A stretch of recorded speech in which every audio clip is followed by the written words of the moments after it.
Shrimad home remedies में आपका स्वागत है। और हम आपको बताएंगे भगवान विष्णु के एक ऐसे अवतार के बारे में जिसे शायद बहुत कम लोग जानते हैं। देखिए, सनातन धर्म के अनुसार भगवान विष्णु ने जगत त्राण हेतु, जगत के कल्याण हेतु 24 अवतार धारण किए हैं। उनमें उस अवतार के बारे में हम आपको बताने वाले हैं जो 12वें अंशावतार थे और वे साक्षात विष्णु के श्री हरि रूप हैं। इनके प्रादुर्भाव का रोचक वृत्तांत पुराणों में मिलता है। तो सबसे पहले हम उस कथा का थोड़ा सा शॉर्ट में हम आपको बताएंगे, फिर हम उस अवतार के बारे में बताएंगे। एक बार असुरों ने देवताओं को सताना आरंभ कर दिया। अब देवगण तो सारे सुखी थे। वो अपने राजा इंद्र के पास गए और बोले कि देखिए भाई, ऐसी ऐसी परेशानी है। इंद्र प्रमुख देवताओं के साथ ब्रह्मा जी की शरण में पहुंचे और उनसे इस परेशानी का दूर करने का निवेदन किया। ब्रह्मा जी ने उन्हें विष्णु के पास भेज दिया। भगवान विष्णु के समक्ष उपस्थित हुए सारे देवगण और अपना दुख उन्हें कह सुनाया। तब द्रवित होकर भगवान विष्णु ने असुरों के शमन और देवगणों के अमरत्व का विचार विमर्श किया। उन्हें सोचा कि जड़ से ही सारे प्रॉब्लम को सॉल्व कर दिया जाए। अगर सारे देवताओं को अमर कर दिया तो फिर तो ऐसा है कि फिर तो जीत हर जगह इनकी होगी। तो देवताओं का, असुरों का जो है चक्कर ही खत्म। ऐसे में उन्होंने एक मंथन करने की सोची, जो समुद्र मंथन है। देवों और दानवों की सामूहिक संधि कराकर भगवान विष्णु ने समुद्र मंथन की योजना बनाई। इस दर्द मंदाचल पर्वत को मंथन दंड के रूप में, हरि रूप कुर्म को दंड आधार तथा वासुकी नागराज को रस्सी तथा समुद्र को नवनीत पात्र बनाया गया। देवों और दानवों ने मिलकर समुद्र का मंथन शुरू किया। उसमें से 14 रत्न निकले।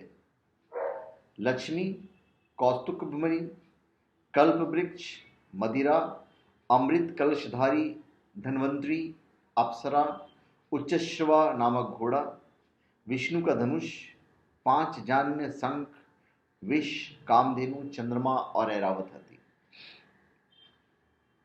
अभी सर्वप्रथम मंथन से तो हलाहल विष की प्राप्ति हुई, जिसे शिव ने पान कर लिया। उसके बाद कामधेनु प्राप्त हुई। तो हर चीज प्राप्त होती चली गई, जितनी चीजें मैंने आपको बताई। अभी इसमें अमृत प्राप्ति अभी तक नहीं हुई थी। तो अमृत प्राप्ति का श्रेय भगवान धन्वंतरी के भाग्य में था।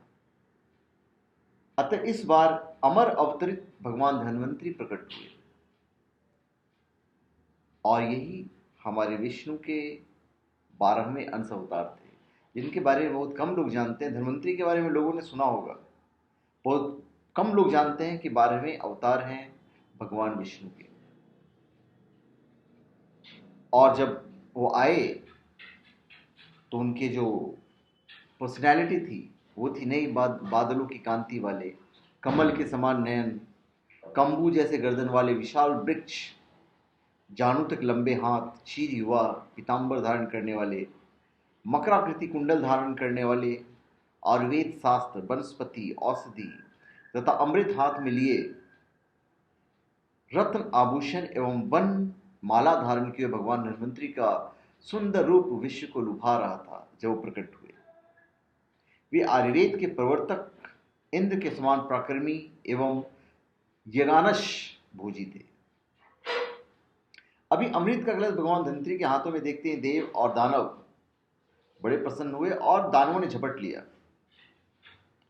तब भगवान विष्णु ने मोहिनी माया का स्वरूप धारण करके राक्षसों को मोहित करके मदिरा में उनको आसक्त कर दिया और जो अमृत कलश था उस अमृत को उन्होंने दानवों में बांट दिया।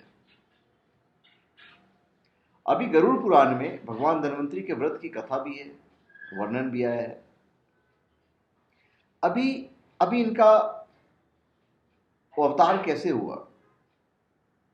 तो ऋषियों के पूछने पर एक बार विष्णु जी ने कहा कि पृथ्वी एवं स्वर्ग में रोगों के कारण दुखी मानव एवं देवों की दशा से आर्त होकर महायोगी नारद भगवान विष्णु के पास गए और अनेक व्याधियों से ग्रस्त प्राणियों से निरोग होने का उपाय पूछा। तब भगवान विष्णु ने कहा था कि मैं धन्वंतरी का अवतार ग्रहण करूंगा तथा इंद्र से आयुर्वेद को प्राप्त करके सब लोगों को स्वस्थ बना दूंगा। उन्हें यह भी कहा कि वे कार्तिक कृष्ण त्रयोदशी गुरुवार हस्त नक्षत्र के शुभ दिन बनारस में धन्वंतरी के रूप में अवतार लेकर आयुर्वेद का उद्धार करेंगे। नारद जी ने भगवान धन्वंतरी की पूजा विधि, उसका फल, नियम, समय तथा पूर्व में किसने किया यदि प्रश्न पूछे। तब भगवान ने कहा कि कार्तिक कृष्ण त्रयोदशी के दिन में प्रकट हुआ, अतः यह दिन धनतेरस के नाम से विख्यात होगा। उस दिन किया हुआ विधिवत पूजन अच्छे फल प्राप्त देगा। तो धन्वंतरी की उपासना, धन्वंतरी का आह्वान सहित षोडश उपचारों से पूजा कर भक्तिपूर्वक अगर आप इस व्रत को करते हैं तो प्रसन्न होकर भगवान धन्वंतरी आपकी हर मनोकामना पूरा करेंगे। तो धन्यवाद। तो ये हमने आपको बताया भगवान विष्णु के वो अवतार जिसकी आप पूजा तो करते हैं धनतेरस के दिन, पर आपको पता नहीं होता है कि धन्वंतरी भगवान विष्णु के अवतार हैं। धन्यवाद। आप हमारे चैनल पे सब्सक्राइब करें और अपने कमेंट दीजिए। धन्यवाद।